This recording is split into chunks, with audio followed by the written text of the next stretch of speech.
대한 골연장 배관 교정할 캡 워크샵.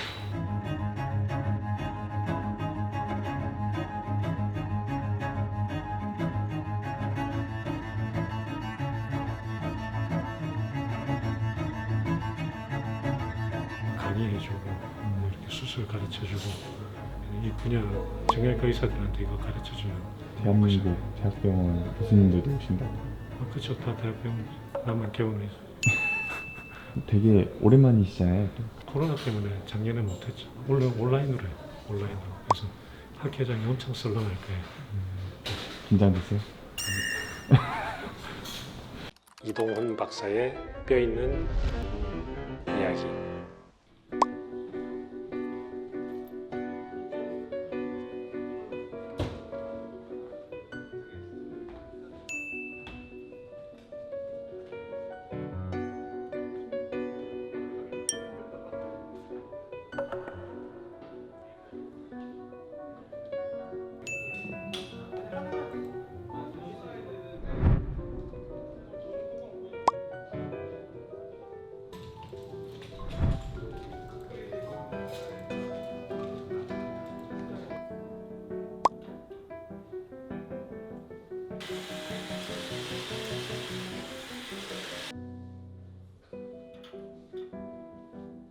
뭐 하신 거예요?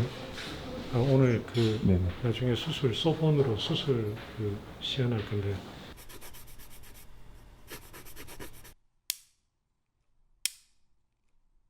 그 미리 준비한 거.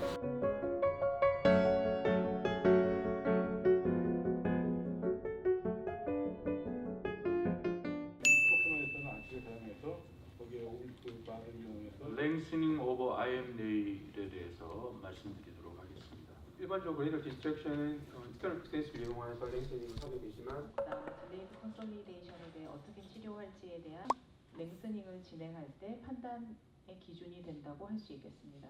이동훈 연세 정형외과의 이동훈 원장님께서 랭스닝 위드 랭스닝 네일 시스템에 대해서 강의해 주시겠습니다. 예, 안녕하십니까, 이동훈입니다. 저희들이 엑스픽스부터 랭싱 오버 네일, 랭싱 오버 플레이트 이렇게 가능하면은 엑스픽스 기간을 줄이기 위해서 노력을 하고 있는데요. 그래서 아예 엑스픽스를 쓰지 않고 연장을 할 수 있는 랭스닝 네일을 예전부터 개발해 왔습니다. 일본 환자가 저한테 왔습니다. 수술 우크라이나에서 받고 왔다고 했습니다. 보시면 굉장히 컨트랙처, 조인트 컨트랙처도 심하고 이런 네일을 쓰고 있다는 것도 놀랍지만 여러분들 이렇게 수술 테크닉을 보시면 굉장히 이 환자가 다리를 살릴 수 있을까 정도 걱정되는 정도로 굉장히 심한 상태로 오셨습니다. 그래서 오늘 강의를 들으시는 전공의 선생님들, 펠로우 선생님들, 선생님들께 잘 배우셔가지고 여러분들 나가시면 절대 이런 짓 하지 않도록 정말 간곡하게 부탁을 드립니다.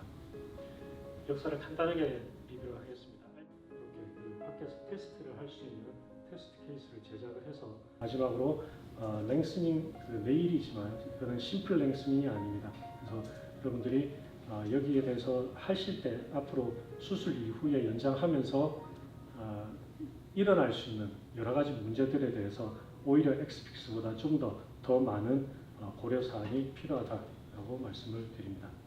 경청해 주셔서 감사합니다. 네, 수고하셨습니다. 다음은 연세대학교의 김현욱 교수께서 랭스닝 인 어퍼 익스트리미티에 대해서 강의해 주시겠습니다. 두 번째 강의 준비해야 돼. 바쁘시네요. 언제부터 준비하셨어요? 이거 어제 수정 좀 해.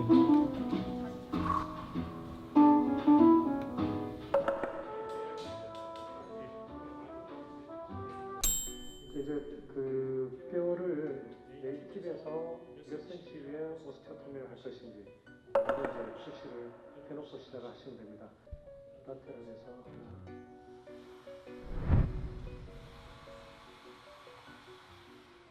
학회를 삽입을 했습니다. 굉장히 천천히 하고 있는데 할 때 피노 같은 경우에는 이리게이션을 하기가 거의 힘듭니다. 석수시들 때문에.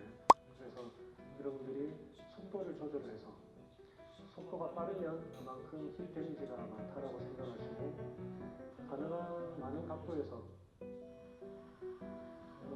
스크루와 드라이버가 서로 락킹이 됩니다. 여기까지 보도록 하겠습니다. 원장님 수고 많으셨습니다. 이동훈 박사의 뼈 있는 이야기. 어떠셨어요? 그 학회가 네. 온라인으로 처음 하는 오늘 처음 해봤는데 네. 애매하네.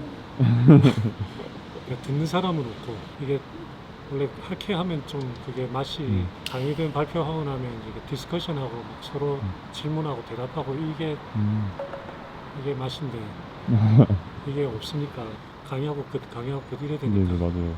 그러니까 왔다 나도 오늘 하루 종일 있으려고 왔는데 앉아 있는 게 이게 의미가 별로 없게 느껴져. 인상에 남았던 강연이 있으셨나요? 그게 뭐 늘 있죠. 뭐 질문이 얼마든지 할 수 있는데 나도 질문을 받은 게 없고 내가 또 질문할 틈도 없고 재미가 없네. 근데 저는 재밌었던 장면이 하나 있었는데 어떤 거? 초반에 고려대 여자 교수님이 박사님 논문을 인용을 하셨더라고요. 아 그렇죠. 이제 제가 쓴 논문들이 있으니까 네네. 나도 강의하면서 다른 교수님들 이제 좋은 논문 있으면 소개하고 그래도 기분 좋으시지 않으셨어요? 늘 아, 네. 사지 현장 변형 교정 이 분야가 의사도 하는 사람이 숫자가 적고 여기 학회를 해도 정형외과 의사들 참석하는 의사들도 별로 없고 그래서 썰렁하지. 해외도 마찬가지. 물론 해외를 나가면 우리보다는 훨씬 크죠. 규모가. 근데 뭐 무릎 관절이라든지 인공 관절, 어깨 관절 이런 학회에 비하면 진짜 작아요. 규모가. 명맥이 이어져야 되는데 그 힘드니까 정형외과 의사들이 이거 안 하려고 그러고 코스메틱, 티수술, 코스메틱 흰다리 수술 이런 것만 해가지고 그런 것만 관심 가지고 하는 분야는 아니거든요. 그런 게 좀 슬픈 일이죠. 근데 진짜 이 분야에 대해서 사명감을 가지고 만취성 질환을 하고 이제 이런 분들이 이제 대학에 주로 이제 쭉 있는데 지금 대학에 있는 분들도 이제 은퇴하시는 분들이 계속 생기고 주니어들이 많지가 않아요. 시니어생들이 많고 그러니까 이제 어느 정도 시간이 지나면 대학에서 이런 희귀난치성 정형외과 희귀난치성 질환을 하는 의사들이 점점 갈수록 줄어들 거야. 점점. 어떻게 해야 되나요? 어떡하냐고? 네. 글쎄. 뭐라고 할 수는 없잖아요. 이게 사람의 본능인데 편하고 싶은 거. 편하고 싶지. 나도 편하고 싶지. 나도 정말 편하게 살고 싶어. 근데 되게 이제 이쪽은 힘들거든. 그리고 이제 수술하면서 진짜 오래 못 살겠다는 생각이 들 때가 있거든. 오늘 강의할 때 내가 뭘 보여줬냐면 이제 해외에서 일본 환자인데 해외에 가가지고 키 수술을 받았는데 이 환자가 사실 아까는 이야기 안 했지만 20대 여자 환자인데 농구를 되게 좋아해요. 농구를 더 잘하고 싶어서 키가 커야겠다고 생각을 한 거야. 그런 거 하면 안 되거든. 근데 뭐 한 것도 그렇지만 진짜 수술한 사진을 보면 그 환자는 제대로 절대 걸을 수 없어 앞으로. 그 환자를 완전히 망가뜨린 거거든. 그런 거 보면 참 화도 나고. 근데 그게 이제 해외뿐만 아니고 국내에도 사실 진짜 엉망으로 해가지고 오는 환자들이 있거든요. 근데 사실 이런 분야에서 퇴출돼야 돼요, 의사들은. 국내든 해외든. 근데 사실 뭐 퇴출하기가 힘들죠. 왜냐하면 그 의료법 적용하는 거하고 이것도 완전 다른 문제고. 개인적으로는 학회들이 좀 강력한 힘을 가지고 있으면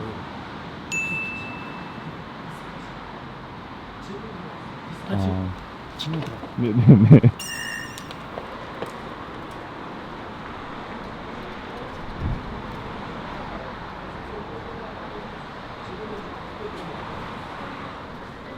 이 원장님 이 분야의 엑스퍼티스를 실제 보면은 그런 영향을 받지는 않는지 내일이 쉽게 희지는 않을 것 같습니다만은 예, 그런 맞습니다. 경우는 없는데 굉장히 이제 중요한 지적이시고 그래서 TBA 같은 경우는 저희가 스토토미